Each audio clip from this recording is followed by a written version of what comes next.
Howdy folks, I'm Southern Wolf of Southern Wolf Studios. Welcome back to Samurai of Hyuga. Let's check out our stats. Calculated is at 64%. Perverted is at 64%. Charming and Stoic are at 50%. Protective is at 64%. Finesse is at 63%. And our attunement is at 44%. Chapter 12. Battle of Shiroyama.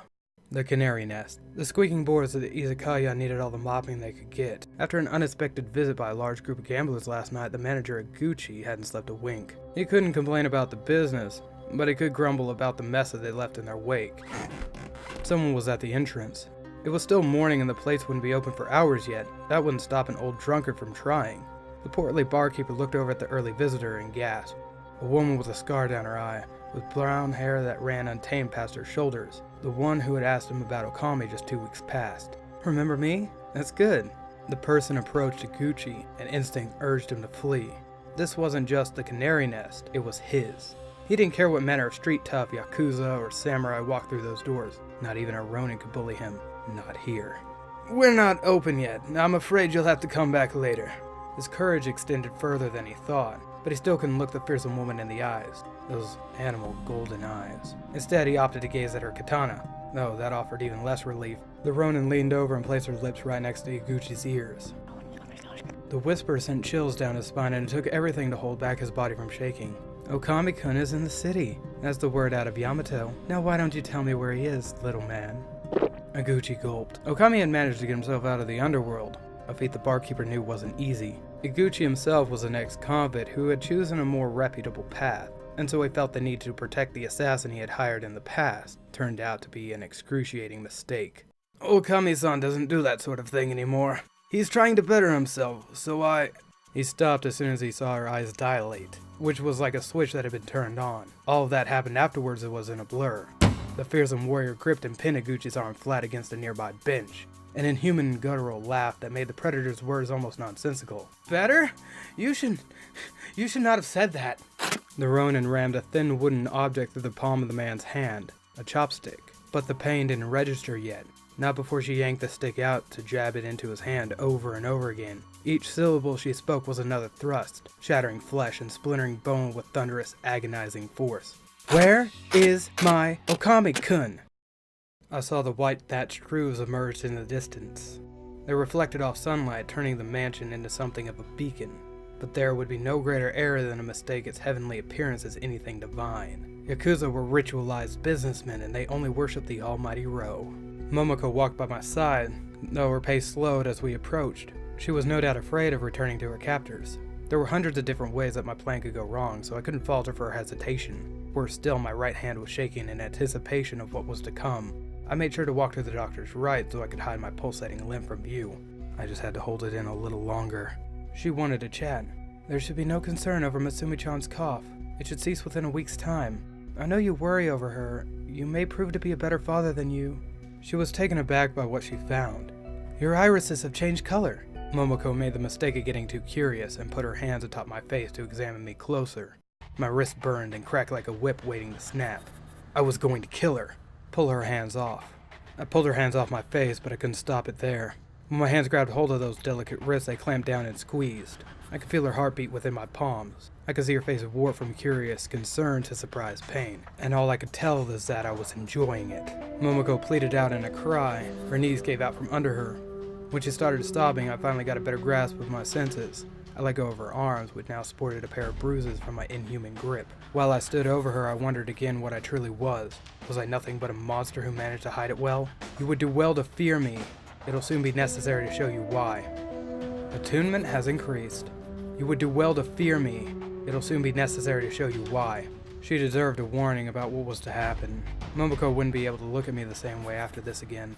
Fear whenever her back was turned. Distrust my every intention. The farther away she was from me, the safer. That fact held true for everyone, which is why I traveled alone for so long. Then why did that change, Okami?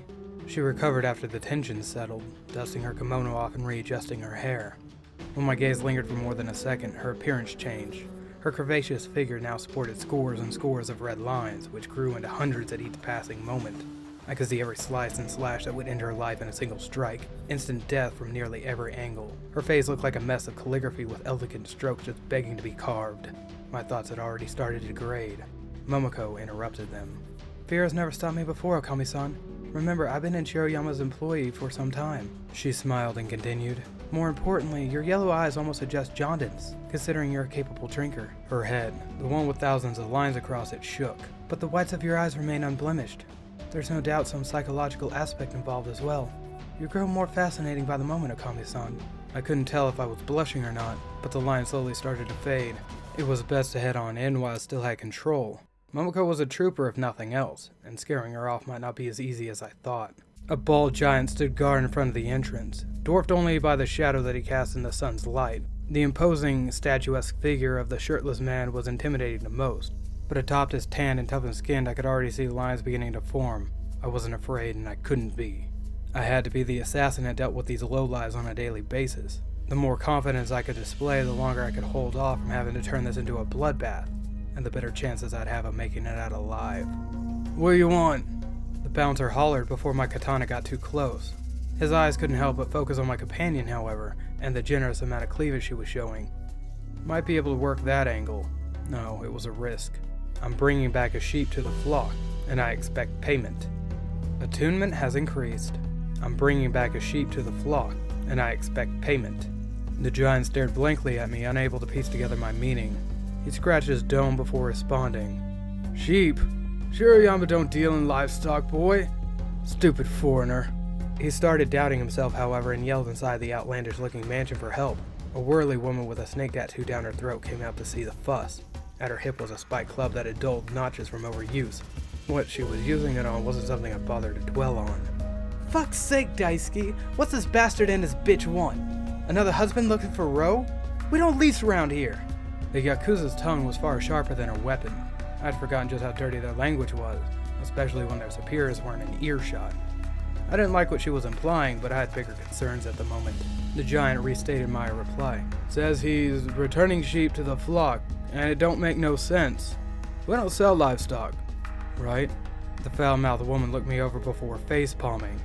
It didn't seem like it took too much to get on her bad side. "It's a figure of fucking speech. Samurai wannabe here is using metaphors. What an asshole. He wants to sell the pair of tits over there." With one more exaggerated sigh, she added, "Follow me." We followed the woman with snake tattoos inside, and nothing could have prepared me for what I was about to see. Drinking, gambling, prostitution, and all the sounds that came with them assaulted my ears. Giggling geishas in the arms of men old enough to grandfather them, while Chohan dice rolled rhythmic clatters. Hoots and hollers of the result of every roll. Shouts with curse words even I didn't know. I'd been out of practice. But it was the smell that made me reminisce the old days. Vanilla mixed with amber, sweat and rosemary perfume. Oh, love was in the air, and that musty stench you'd always find in joints like these. Our foul-mouthed chaperone followed behind the two of us. I didn't like being unable to see her, but it was a wise move on her part. No need to take any unnecessary risk. Tattooed men stood up from their squats at the corner of every room, their eyes focused solely on my katana. They were well trained. The only patrons enjoying the booze and the girls were the guests of honor, or, most likely, Jinjento officials. Shiroyama. A large scroll written in red calligraphy rested atop the shoji door ahead. I couldn't read it, but I cautioned the guests that it read Shiroyama. Beyond these doors is where serious business is done, and where crimes far greater than ones that we've seen take place. Momoko's gaze didn't leave the floor. We were about to meet her boss. Before we did, our guide ordered us to stop. "We get samurais around here fairly often, but they're all washed up, drunk old fucks. Most can't even swing the sword between their legs, much less the one at their hip." She laughed at her own crass joke. It was true, though. Ever since General Heisen militarized the samurai, only retired ones got any freedom. A shame to waste it in places like these. "What me and the boys are wondering right now is," her voice whispered as my eyes counted 10 men approaching, snake tattoos and scars on each one. Some were missing fingers, true Yakuza. "Did you earn that katana, or did you pick it off somebody's corpse?" I took a deep breath. I had to contain myself just a little while longer. "I'd be more than happy to satisfy your curiosity. You should try me sometime."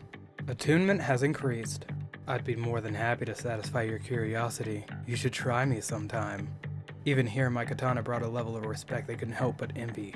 Like it or not, they were idealists, killing for honor, earning esteem and renown, fighting for a lord in the Bushido Code. The Yakuza had their own system and justified their deeds. But a ronin doesn't need justification.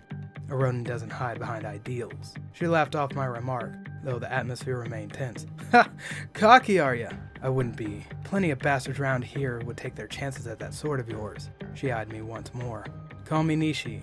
Now follow me inside to get your well-earned reward. Maybe it was the way she said it, or the grin plastered all over her face, but I had a bad feeling about this reward.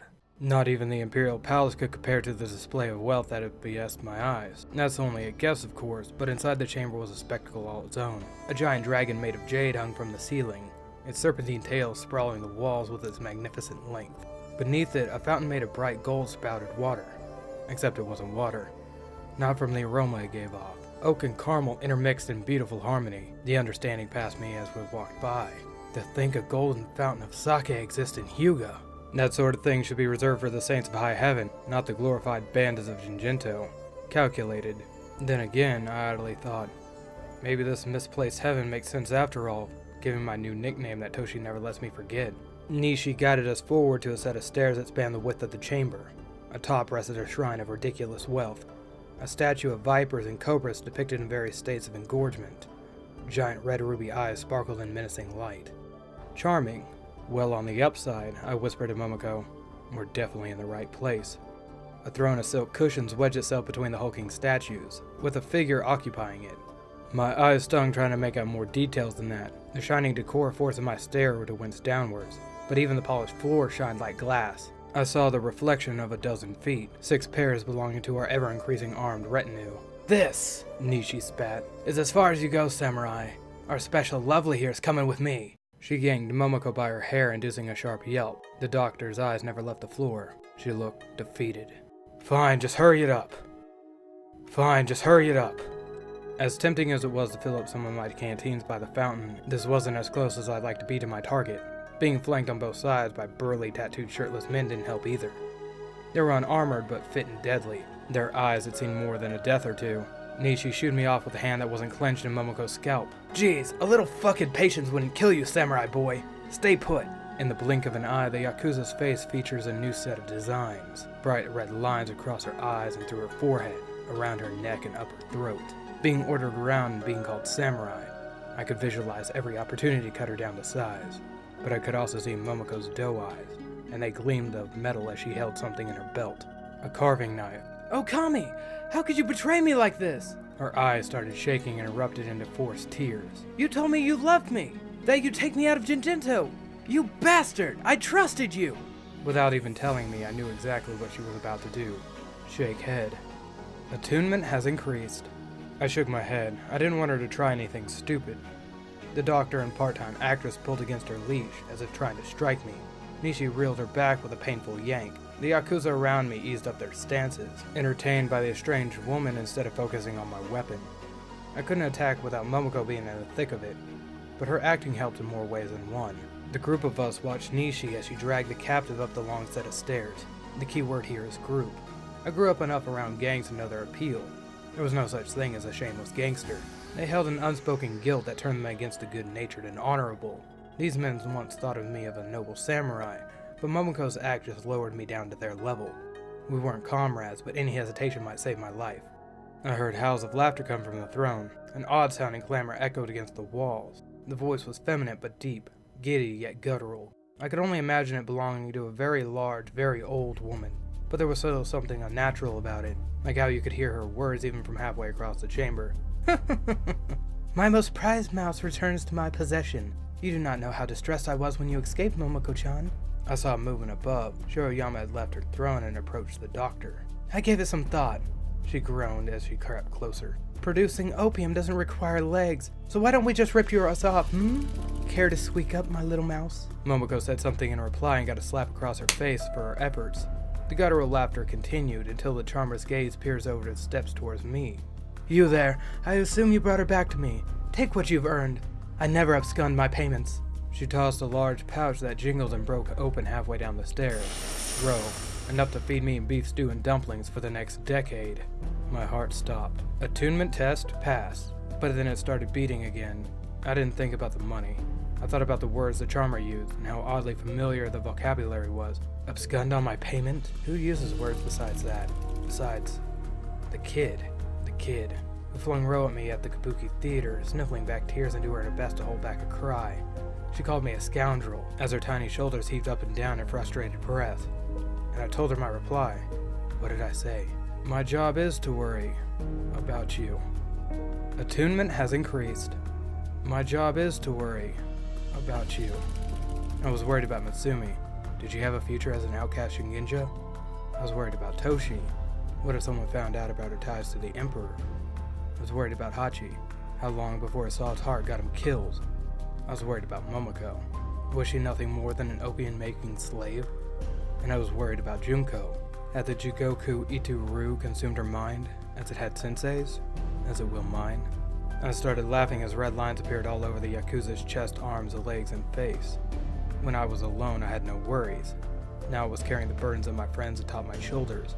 All the stress and fatigue I had never felt before, weighing down on my spirit and crushing my soul.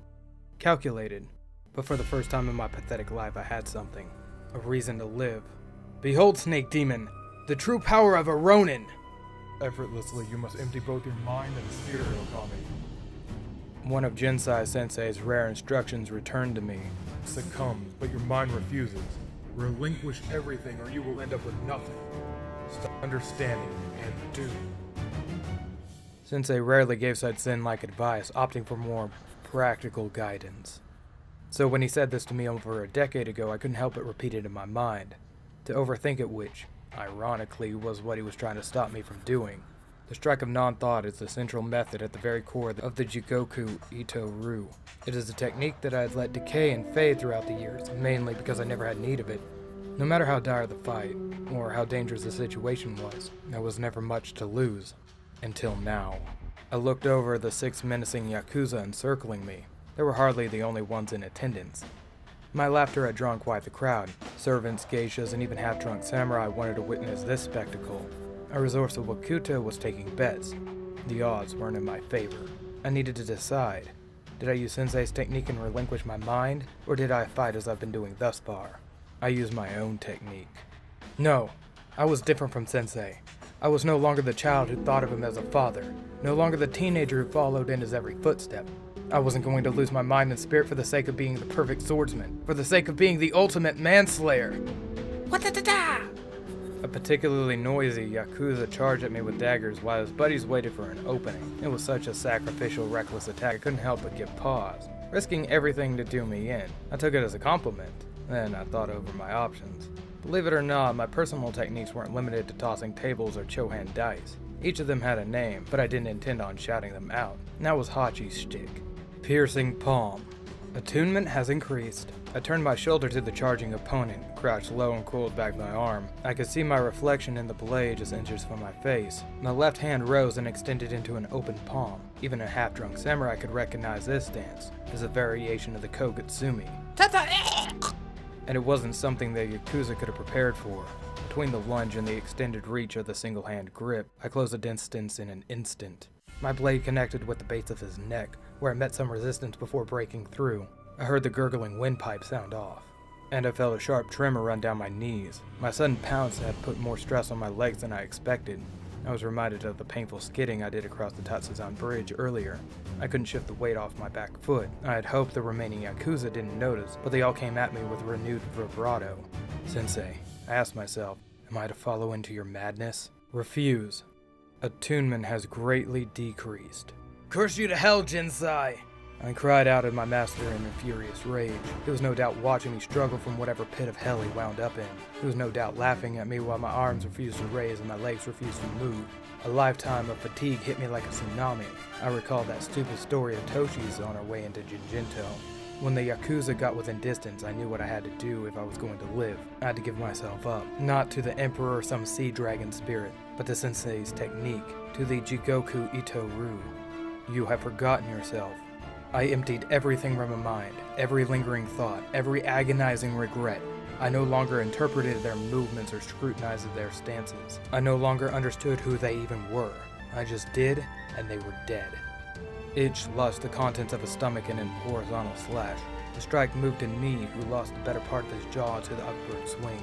San died of a broken heart after a thrust and a twist to grind it. She and Go 4 and 5 both wielded chains with heavy weights on either end. Both struck out as the katana wielder, but neither of them reached him.